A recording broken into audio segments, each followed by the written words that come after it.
네, 이어서 외신을 통해서 기업 이슈들 살펴보는 픽미업 시간입니다. 이번에도 매일경제신문의 추동훈 기자님과 함께하도록 할 텐데요. 자, 기자님 오늘도 다양한 이슈들 좀 준비를 해주셨는데 첫 번째 기사 어떤 기업의 이야기일까요? 네, 월트 디즈니의 뉴스입니다. 디즈니 플러스가 계속해서 좀 부진하다라는 우려가 키워지고 있는 가운데 다른 투자 계획을 발표했다라고 하는데요. 디즈니의 전략이 잘 먹혀들지를 좀 살펴봐야 될 것 같습니다.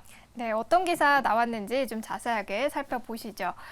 디즈니가 테마파크와 크루즈에 향후 10년간 600억 달러를 투자한다는 기사가 나왔습니다.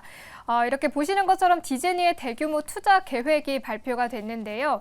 최근에 수익성이 좀 악화되면서 이제 본업에 집중을 하겠다라는 것으로 풀이가 되고 있는데요. 자, 어떤 계획들 나왔고 또 내용들 발표가 됐는지 좀 자세하게 짚어볼까요? 네, 맞습니다. 디즈니 같은 경우에는 유명한 IP들이 정말 많이 있죠. 미키마우스와 미니마우스를 필두로 해서요. 최근에 마블까지 인수를 하고 있는 상황이다 보니까 다양한 IP들이 이렇게 구성되어 있다라고 보시면 될 것 같습니다.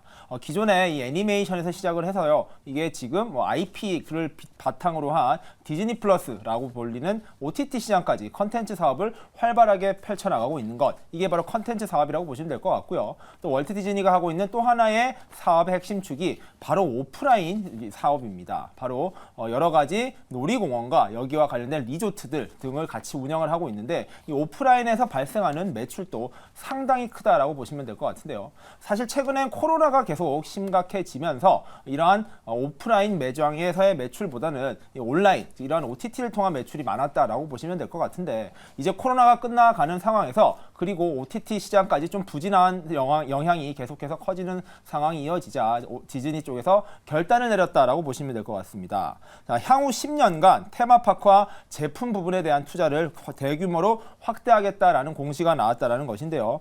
크루즈 노선을 비롯해서 여러 가지 부분에 대한 투자를 10년간 600억 달러 정도를 하겠다라는 공시 자료가 나왔습니다. 하나로 따지면 79조 원, 80조 원에 가까운 돈인데요. 어마어마한 규모를 단순히 컨텐츠를 개발하는 것이 아니라 이러한 테마파크를 조성하고 리조트를 꾸미는 데 투자하겠다라는 것입니다. 자, 구체적으로 살펴보면요. 예를 들어 디즈니랜드와 디즈니월드 등이 전 세계에 있습니다.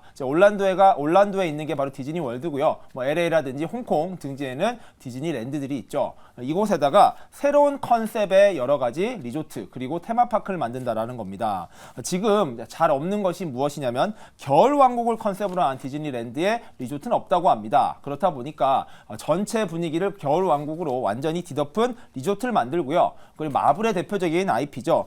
블랙팬서의 와칸다를 배경으로 한 놀이공원, 테마파크도 꾸미겠다라는 등 식의 계획들이 발표되어 있는 상황입니다. 이럴 경우 기존에 많은 IP들을 활용했던 테마파크들이 새로운 옷으로 갈아입게 될 것으로 기대되는 만큼 이를 통해서 추가적인 사람들의 동원 그리고 많은 관람객들을 끌어올 수 있다라는 기대감을 이끌어올 수 있다라는 건데요. 사실 매년 전 세계 테마파크에서 1억 명 이상이 이곳을 찾습니다. 하지만 최근 코로나 사태 이후로 여러 가지 문제점이 있었는데 인플레이션으로 인해서 티켓 값이 너무 많이 오른 겁니다. 그리고 숙박비, 리조트에서 묵을 수 있는 비용도 너무 많이 오르다 보니까 사실 미국인들의 평생 꿈 중에 하나가 바로 이렇게 디즈니월드나 디즈니랜드를 가는 것인데요. 그것을 가기에도 너무 큰 부담이 생기면서 많은 사람들이 가지 못하게 되는 상황이 이어진 것입니다. 이러한 것들이 디즈니의 매출 감소로 이어졌고 이러한 부분을 조금 해소하기 위해서 다양한 컨셉의 컨텐츠를 더 만들고요. 가격도 조금 합리적으로 조절하는 방안 등도 마련할 것이다 라는 것들이 구체적으로 계획되어지고 있다라고 보시면 될 것 같습니다. 향후 디즈니가 여러 가지 측면에서 사업들을 강화해 나갈 가운데 이러한 위기감 속에서 과연 이러한 전략적 투자들이 어떤 성과를 낼지는 앞으로 조금 지켜보시면 좋을 것 같습니다.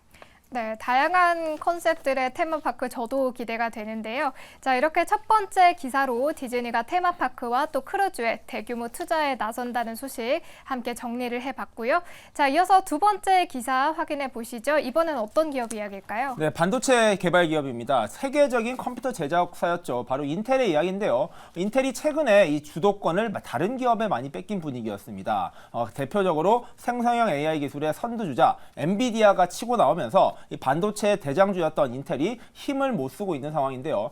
반전을 위한 여러 가지 준비를 했는데 이것조차도 부족할 수 있다라는 우려가 커지고 있습니다. 네, 오늘 어떤 기사인지 한번 살펴보시죠. 자, 인텔의 CFO가 이 데이터 센터 칩 재고에 대한 우려를 이야기하면서 주가가 하락했다는 기사인데요.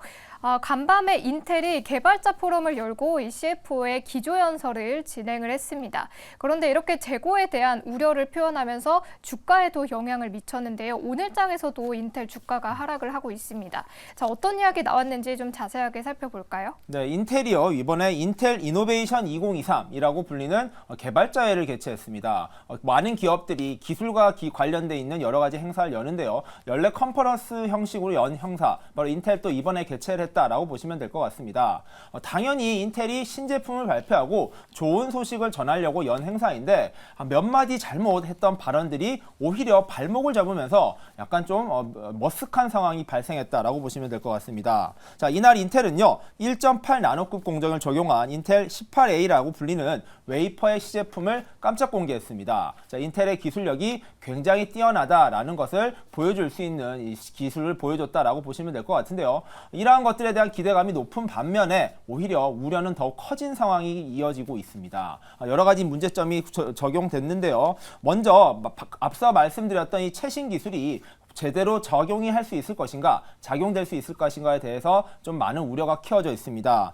신기술은 공개됐지만 이게 대규모로 공정화되고요. 수급률을 높여서 잘 나와야 되는데 이런 것들을 인텔이 잘 할 수 있을까라는 의구심이 커졌다라는 게 첫 번째 지적사항으로 나왔었고요. 두 번째로 앞서 말씀해 주신 대로 최고 재무 책임자죠. CFO가 등장을 해서 여러 가지 전략들을 소개를 했는데 이 중에 하나 가시가 걸리는 이야기가 나왔다라는 겁니다. 바로 데이터 센터와 관련된 칩이 여전히 조금 더딘 상황이고요. 재고 문제가 남아 있어서 앞으로 3분기와 4분기에는 이 재고를 처리하는 일이 좀 걸릴 것이다 라는 발언을 했다는 겁니다. 자, 데이터 센터 칩이란 게 어떤 것이냐면요. 전 세계에 있는 여러 가지 클라우드 서비스를 쓰거나 이러한 데이터 센터들이 있습니다. 여기에 여러 가지 반도체 칩이 쓰이는데요. 아무래도 데이터 센터, 많은 데이터를 처리해야 되니까 그 반도체 칩의 성능이 좋을 수밖에 없습니다. 즉 고성능 반도체 칩 시장이라고 보시면 되는데 인텔 같은 경우에도 기존 개인용 PC 시장이 포화 상태에 이르자 이러한 것들의 해결책으로서 데이터 센터를 통해서 문제를 해결하려 했었습니다. 그 시장에 진출해 있었는데 이쪽도 경쟁이 워낙 치열하다 보니까 인텔의 칩 경쟁력이 다소 떨어진다라는 겁니다. 그렇다 보니까 다른 기업들은 지금 신규 물량을 처리하기도 바쁜데 인텔은 여전히 재고 칩을 처리하는 데만 남은 2분기를 다 써야 된다라는 발표가 나온 것인데요. 이러한 것들이 인텔의 입장에서는, 투자자들 입장에서는 좀 좋지 않은 시그널로 분석이 되면서 주가에 부정적인 영향을 미쳤다라고 보시면 될 것 같고요. 그리고 화두가 되고 있는 생성형 AI 기술에 대해서도 인텔이 신규 발표는 있었습니다. 보통 와이파이, 인터넷이 연결된 상황에서 생성형 AI 기술이 작동됩니다. 여러 가지 정보들을 수집을 해서요. 여러 질문들에 대해서 필요한 대답을 내놓아야 하기 때문인데요. 인텔이 이번에 개발한 신규 칩 같은 경우에는 와이파이 연결이 되지 않더라도 생성형 AI 칩이 잘 작동이 돼서 질문에 대답을 할 수 있는 기술이 적용됐다라는 발표가 있었습니다. 자, 이 부분은 오히려 기대가 되는 요소이긴 한데 여전히 생성형 AI 시장에서는 엔비디아가 압도적인 시장 점유율을 가지고 있고요. 인텔이 기존의 왕자를 지켜왔던 반도체 시장에서 추격자의 상황으로 처해 있는 이 상황이 언제까지 지속될 것인가가 결국에는 인텔의 미래를 결정할 수 있는 여러 변수 중에 하나다라는 분석이 나오고 있습니다. 자, 인텔 입장에서는요, 이번 개발자 회의를 통해서 반전의 계기를 마련하려 했다가 오히려 안 좋은 상황이 좀 악화된 상황이다라고 보시면 될 것 같은데요.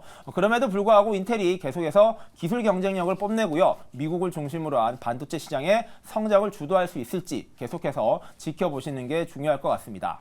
네, 이렇게 오늘 두 번째 기사로는 간밤 있었던 인텔의 개발자 포럼을 둘러싸고 나왔던 다양한 이야기들 함께 정리를 해봤습니다.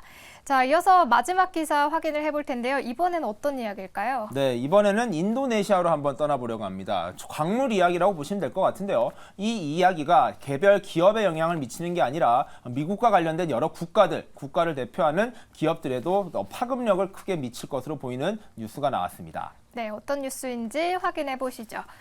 조코이가 인도네시아의 전환기 경제에서 미국의 역할에 좀 주목을 하고 있다라는 기사인데요.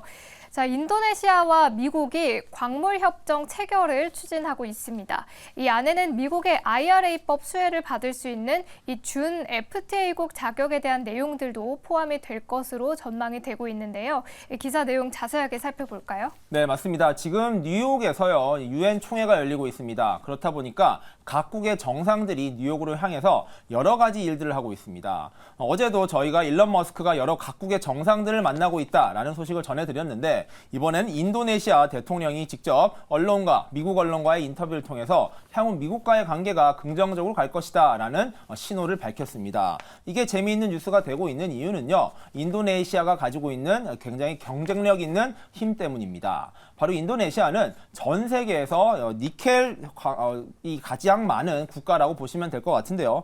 니켈 매장량이 가장 많은 국가다 보니까 여러 국가들이 이 인도네시아와 손을 잡으려고 애를 쓰고 있습니다. 자, 그렇다면 니켈이 왜 중요한가? 바로 전기차 시대의 가장 핵심적인 광물 중에 하나로 이 니켈이 손꼽히고 있기 때문입니다. 그렇다 보니까 미국을 비롯해서 여러 국가들이 인도네시아에 진출을 해서요, 여기에 여러 제휴를 통해 니켈을 확보하기 위한 전쟁을 벌이고 있다라고 보시면 되는데, 아예 미국 정부와 인도네시아 정부가 손을 잡고요, 이 니켈에 대한 광물권을 같이 좀 공유할 수 있는 방안에 대한 논의를 하고 있다라는 뉴스가 나왔습니다.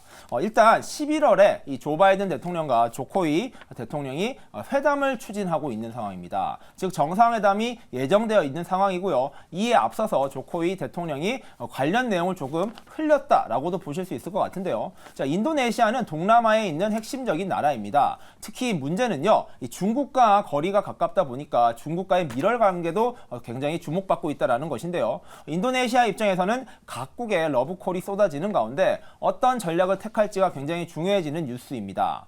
이게 왜 IRA법, 인플레이션 감축법과 연결이 되냐면요, 인플레이션 감축법상 여러 미국과 미국 주변의 FTA 국가들에서 생산된 광물을 이용했을 때만 세제 혜택 등을 주어진다라는 조건이 있습니다. 하지만 인도네시아 같은 경우에는 미국과 FTA를 맺은 국가는 아니기 때문에 인도네시아산 니켈이나 이런 광물들을 이용했을 때 말했던 ARA의 세제 혜택을 받지 못하는 상황입니다. 그렇다 보니까 이번에 미국과 인도네시아가 제휴를 맺고요, 이러한 FTA에 준하는 협약을 맺게 된다면 향후 인도네시아산 광물을 이용한 자동차 같은 경우에는 이제부터 세제 혜택을 받을 수 있는 기회가 생긴다는 겁니다. 그렇다 보니까 인도네시아에 진출해 있는 여러 기업들 같은 경우에는 미국과 인도네시아의 이러한 준 FTA 협정이 맺어진다면 굉장히 큰 호재로 작용할 수 있다라고 볼 수 있는 것이고요. 실제로 이러한 인도네시아와 제휴를 하고 있는 국내 기업도 많습니다. 현대차 같은 경우에도 마찬가지고요. LG전자라든지 여러 기업들이 인도네시아 시장에서 사업을 펼치고 있는 만큼 미국과 인도네시아의 이 협력 관계가 강화된다면 향후 국내 기업에서도 큰 혜택이 될 수 있다라는 측면에서 이번 두 국가 간에 어떤 이야기가 오갈지 한번 잘 살펴보시면 도움이 되실 겁니다. 네, 이렇게 미국과 인도네시아가 추진하고 있는 내용들이 국내 기업들에도 수혜가 될 것으로 전망이 되고 있다고 하니까요. 향후에 나오는 내용들 좀 자세하게 체크를 해보시면 좋을 것 같습니다. 자, 오늘 저희가 준비한 픽미업 소식은 여기까지입니다. 오늘도 추동훈 기자님과 함께 기업 이슈들 체크해봤습니다.